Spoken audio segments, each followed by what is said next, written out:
Hello and welcome to Benefit News. You're here with me, Marilyn Gore, and we are on the Wellness Benefit podcast. We have with us Dr. Yogesh Gupta. He's a doctor who's also an author, and he's kindly taken his time out to come here and talk to us about diabetes.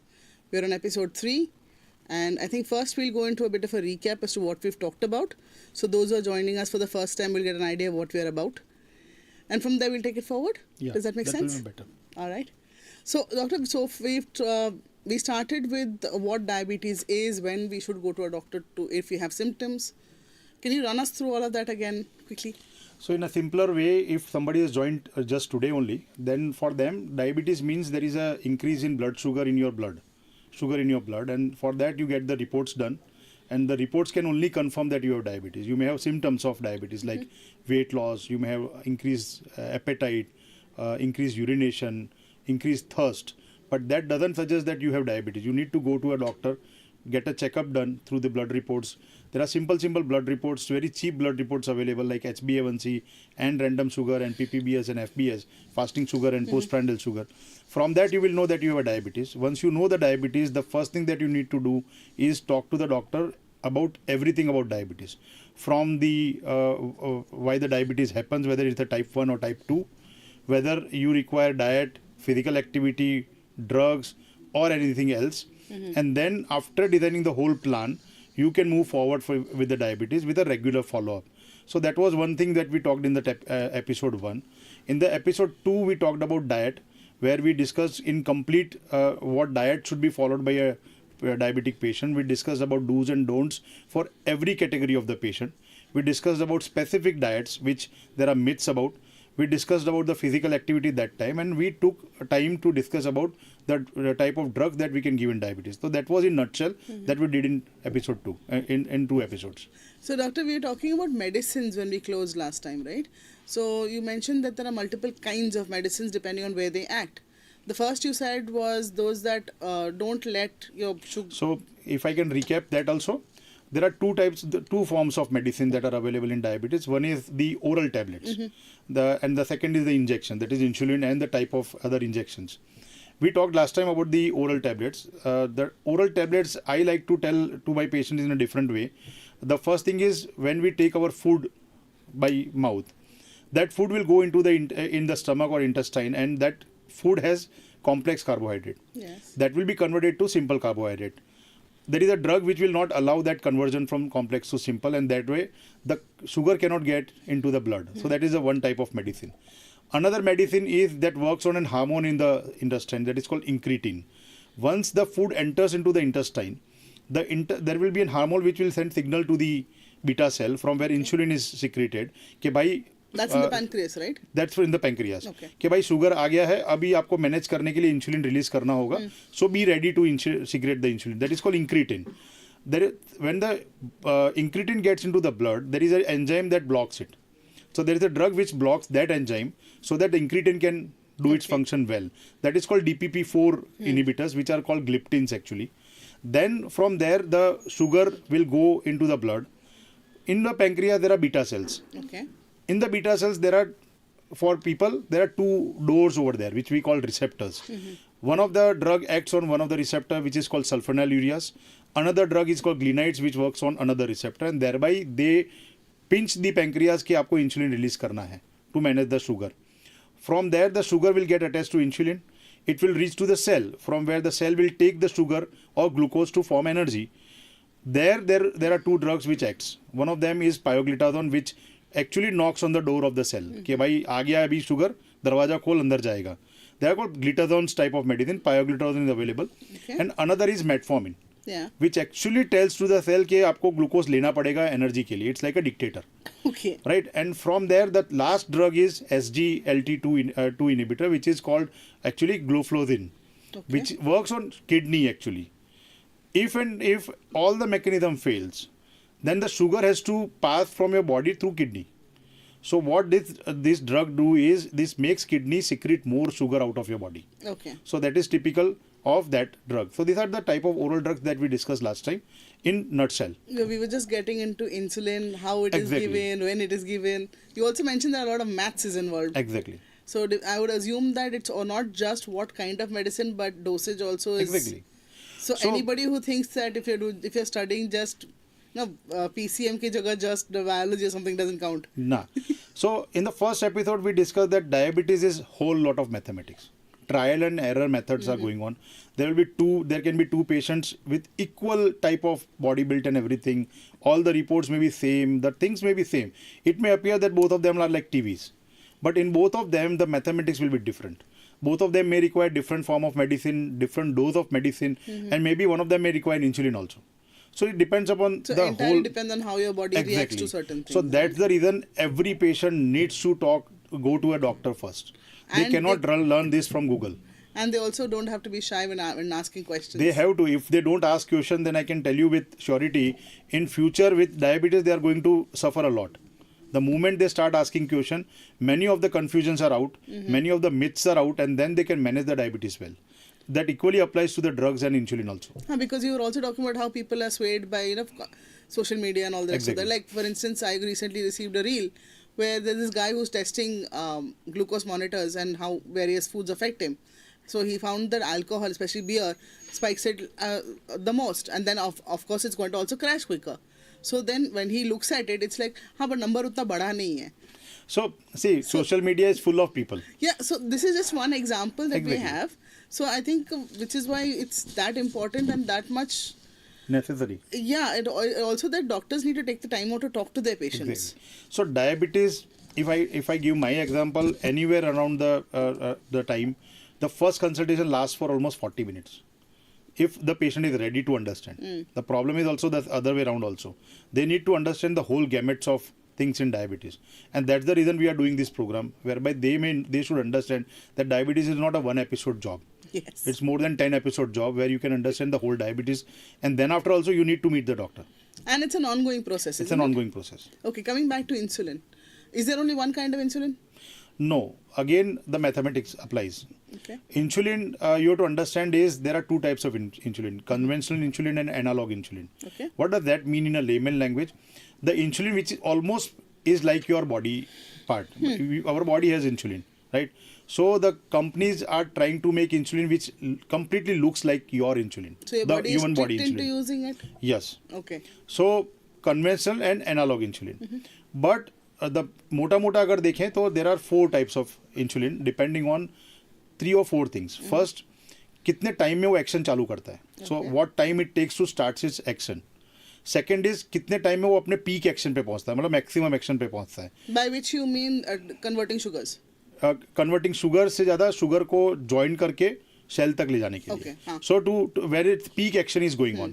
Third is when its action goes down, and fourth is the type of complication that it causes. But the first 2 things decide the type of insulin. So first is ultra short acting, which is like देते ही आधे घंटे में काम चालू हो जाएगा, 2-3 घंटे में असर चला जाएगा. So ultra short acting. Then comes the short acting one, where again it will take at least half an hour to 1 hour to start its action, around 2 to 3 hours or 4 hours to reach to the peak, and by 8 hours the action goes away. Third is the intermediate type of insulin, where the action will begin at around 2 to 3 hours. The plateau will reach at around 6 to 7 hours, and it will go down by 12 hours. And then ultra long acting or long acting, which almost remain in your body and give action for 24 hours. Okay. So these are the 4 types of insulin. So this is important because that's how we decide the dose also.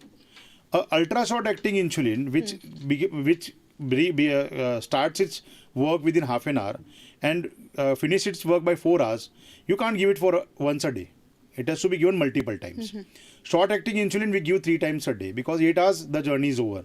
So 24 hours a day you require 3 doses. Intermediate action you require 2 doses. And long acting you require 1 dose. So that's how the whole mathematics of insulin is there. This is one part of the type of insulin. So why not just give ultra long acting for everybody? So that's where the catch lies. That's where the mathematics lies.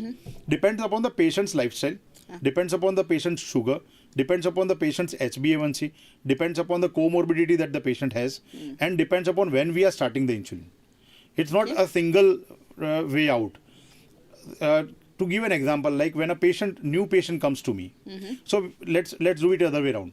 Let the people who are watching us know when we start the insulin. Let's know the indication of insulin. The first indication of insulin is when a new patient comes to me with a very high HbA1c, let's say 10 or 12, where his or her sugars are around 300 or 400 at the time of diagnosis. Then what we do is we give insulin for a shorter period of time, like 2-3 months. We bring their sugar down to a normal range, and then we keep them on only oral tablets. So that's how we start the insulin in those patients. In those patients, the insulin is not for a longer period of time. That's like a band-aid, because insulin is with what our body secretes to manage sugar. So we give insulin from outside. That way, the patient can get back to his normal sugar level very fast. So that's the one indication of insulin. The another indication of insulin is when the patient is on tablets. Let's say 2 tablets, 3 tablets, 4 tablets, and still the sugars are not coming down. His or her HbA1c are continuously ranging between 9, 10, 11. Then we have to shift him or her to the insulin. So that is the second indication of insulin. The third indication of insulin is when you are suffering from some disease, where you require tablets to manage those disease, and your oral tablets cannot manage the sugar well within that short period of time. Let's say you have a dengue, let's say you have diarrhea, let's say you have a vomiting, where you can't take those oral medicines. So for a shorter period of time, till the patient gets treated by those disease, we give insulin for a shorter period of time. Suppose then the fourth category comes when the patient is going on surgery. So in those patients, we can't give oral tablets. So for that period of time. Why is that? Because the moment the patient is on surgery, patient becomes nil by mouth. Whereby we don't allow them to take oral fluids. The patient, if the surgery is bigger one where the incision is more, the patient is not on the oral liquid or food for a better way, then we require to give insulin, because tablets have a problem. Tablets are like arrow. Once the arrow is out of the bow, it can't come back. And they can remain in your body for 24 hours to 36 hours. Those patients will have higher chance of hypoglycemia. And the third thing is we need to have a strict sugar control in a surgical patient, because otherwise the high sugar will lead to infection of the incision at the surgical site. तो वहाँ का infection बढ़ जाएगा. So for those things we give insulin for a shorter period of time. Let's say जब तक उनका stitch नहीं टूट जाता तब तक, right? या जब तक वो अच्छे से खाने नहीं लगते तब तक. So that is the another category of patient where we require insulin. Then the patients who are very critically sick, like sepsis, like they are on ventilator, like where they can't eat any food, or there are Ryle's tube in the nose to give them feeding, then in those patients insulin is must, because giving oral tablet again with a lesser food, giving oral tablet can lead to hypoglycemia. The patients who are suffering from liver disease or kidney disease, there are only 1 or 2 medicines which we can give, because the rest of the medicine have their own side effect on liver and kidney only. So this is the total basket where we have to give insulin. And another one is gestational diabetes, where a pregnant lady has a sugar for the first time in her life. Then those patients cannot be given oral tablets, because the tablets will have a side effect on kid and on the mother itself. So there we have to give insulin. So it's not that just because of somebody with gestational diabetes is given insulin, that it means that her by necessity, her diabetes is out of control. No, gestational diabetes का definition ही अलग है. First thing is gestational diabetes means the diabetes that comes because of the pregnancy or in the pregnancy, not because of the pregnancy, because during the pregnancy. And 90% of the time that diabetes will go away once the delivery is done within a month or 2. But does that have an effect on whether she's going to get it again later? Yeah, a gestational diabetic patient, if she again becomes pregnant, there are chances that she will again become a gestational diabetes. 10% of the patient, even after the delivery, they may have the diabetes for a lifetime. So there are the patients who have a strong family history, who are overweight, who are completely living a sedentary life, or who are having other diseases with them. So that time that sugar will remain with them for a longer period of time. So gestational diabetes means diabetes that comes with pregnancy. So to manage that diabetes during pregnancy, to give a better effect to the mother, to prevent complication to the child, we give insulin. Once that is gone, the drugs and insulins are gone. Okay. You mentioned hypoglycemia due to medication. Is this basically the same as rebound hypoglycemia? I read this term somewhere, I'm not entirely sure what it means. No. Hypoglycemia from drug means that you have already taken the drug. It has started doing the work, but there is no sugar in the blood. Because there is no food. There is no food, first thing. Second thing, the dose is very high. Right? Third, you are suffering from some other diseases like kidney disease. The most commonest people who suffer from hypoglycemia are the kidney disease patient, when they start having a kidney problem, the sugar cannot be excreted from the kidney. So kidney stops working. So your sugar you may have hypoglycemia many times. Other way around, if the sugar is excreted more out of the kidney, you may have hypoglycemia. So there are so many things that can happen in hypoglycemia. Rebound hypoglycemia is completely different phenomenon, which actually I think is not because of the drugs. But the important thing that the hypoglycemia question raises is the patient should know the meaning of hypoglycemia. In my patient, I always tell to them that once you have diabetes, your pocket should always carry chocolates or some sort of sugar form, because you never know when you will have symptoms of hypoglycemia. So they should talk to the doctor what are the symptoms of hypoglycemia. They should talk to the doctor what to be done when they have the symptoms. Many of the patients, what happen is they wait for the ambulance to come, they wait for the hospital to reach the hospital, and they don't intervene. And those patients then pass on to the hypoglycemia coma, which is not a right idea. The best thing is once you get the symptoms like perspiration, cold extremities, mild headache or heavy head, you feel a lot of hunger. That means and giddiness. That means the chances of hypoglycemia is there if you are on tablets or insulin. Okay. This is not for the people who are not diabetic. Yes. Everybody should not think that ये सबके लिए है. But this is for diabetic patients who are on tablets or insulin. अगर उनको ये symptoms होते हैं तो कुछ भी सोचे बिना 3-4 चॉकलेट, 2-3 सैशे ऑफ शुगर और 3-4 चम्मच ऑफ शुगर ले ही लेनी चाहिए. लेने के तुरंत within 10 seconds to 30 seconds or minute you feel better. That is a diagnosis of hypoglycemia. And this should be reported immediately to your doctor, because your doctor will tell you what drugs to be stopped and what to do next. Otherwise होता क्या है, एक बार hypoglycemia हुआ, sugar खा लिया, फिर patient दवाई लेना चालू कर देता है वापस से. सो दवाइयाँ कई बार थोड़ी देर के लिए बंद करनी पड़ती है. So for that they need to talk to the doctor. Okay. So, insulin is generally given in injection form. Is there any other way to do this? As of now, no. There is work going on for tablet forms. There is work going on for nasal form where a nasal spray can give you insulin. But as of now, I can tell you concretely, there is no other forms of insulin available. It's only injections which are available for the injection, for the insulin. And Ayurveda, homeopathy.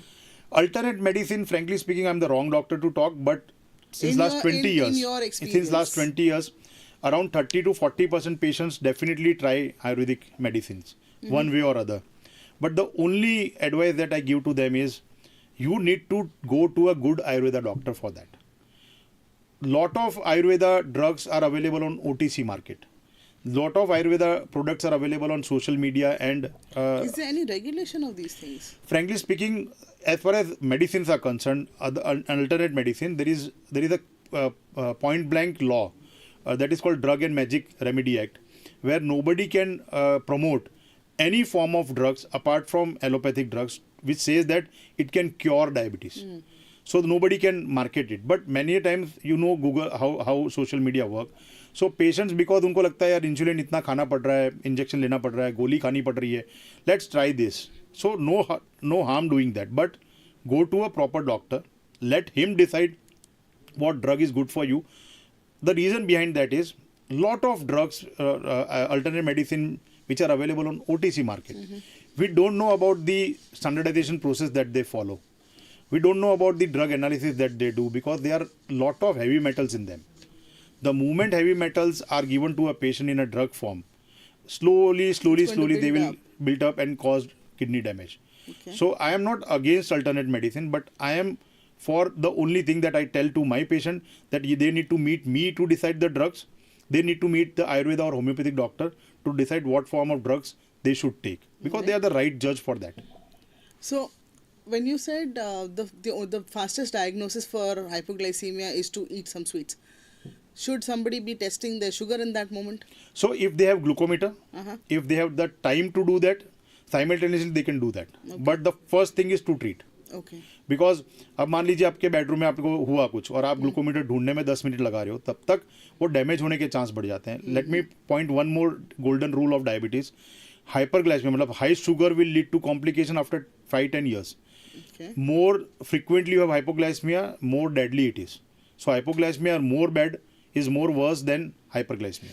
And does having a heavy meal affect this by in any chance? Like if your sugar spikes and then it crashes? ऐसा कुछ होता है? Actually, normally not that happens, but there are various other forms of hypoglycemia, which is not because of only this. Okay. So there are so many other reasons. So we'll talk about that when we're talking about complications later, exactly. right?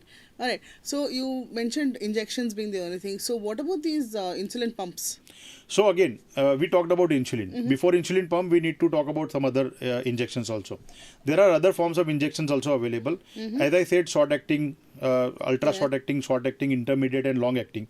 There are drugs which mixes them. Okay. We have drugs which we have injections which mix short-acting with intermediate-acting. We have injections which mix ultra-short with other forms. We have also glutides available, semaglutides and liraglutide injections. What are those? These are the drugs, again, they are all actually insulin, they are analogs which are available. Okay. They work on a different receptor level and they help insulin to secrete more and treat the patient more better in the sugar management. But the reason I am telling this is they should know that these are the types of injections available in the market. One of the injections, semaglutide, has been used in European and Western countries to manage obesity also. So these are all in, actually these forms are all in evolution. Why I am telling this is because there is a hope that we will get some sort of other medicines which will help the injection count less. What does that I mean with that is, as of now the patient has to take daily insulin. Sometimes multiple times yes, a day. multiple also, time right? a day. So a few years back, a insulin came which was a type of injection came which was given every 7th day, right? So people So are is that working like ultra long. Yeah. So Okay. people are working on various forms of injections, various forms of delivery, dose delivery, where the life of the diabetic patient will become much more safe and much more convenient. So a lot of this is mainly on quality of life. Exactly. Okay. We were talking about glucose monitors, those things that are sticking to people. People are putting it on their arms. So Is that something worth investing in? I mean, when should one look into that? So many of the patients, like young patients, type 1 patients whose sugars are fluctuating a lot, athletes who are working very hard for their career part, those patients who have a very frequent hypoglycemia, there this type of things are available where they can stick it on the arm or on the abdomen, and the sugar will be measured frequently. They will get the data on their app and they can know what type of management or what type of sugar level is there throughout the day. So these are for the specific class of people.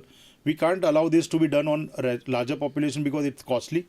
Second, actually doesn't help in the treatment of those patients. Another thing, this type of the patches are available are mainly for insulin pump patients, which you asked. Yeah. So again, insulin pumps are for those whose sugars are fluctuating a lot throughout the day. Despite giving them tablets or injections or insulin at a frequent time, there are the chances that they might have 300 suddenly, 50 suddenly. So there are patients who comes to us, which says कि sir आपने जैसे बोला वैसे injection ले रहे हैं, गोली ले रहे हैं, पर एकदम से 400 हो जाता है. Within 1 hour it goes down to 50, then it goes back to 200. So it becomes difficult for doctors to treat those patients with regular medicine and regular insulin doses. So there the insulin pumps come. Okay. But again, a very costly affair as far as India is concerned, not less than 10 lakhs. It has to be carried throughout the day, or it is stuck on your abdomen, whereby it checks your sugar every now and then. It decides the dose and then give it. Then you have to feed in the app what type of diet you have taken at that moment of time. Then the extra insulin will also be given. So there are insulin pumps available, no doubt. So this 10 lakhs is a one-time investment, or does it have to be changed? Then the battery charges, then the insulin charges are still there, because ultimately you have to feed insulin to that pump.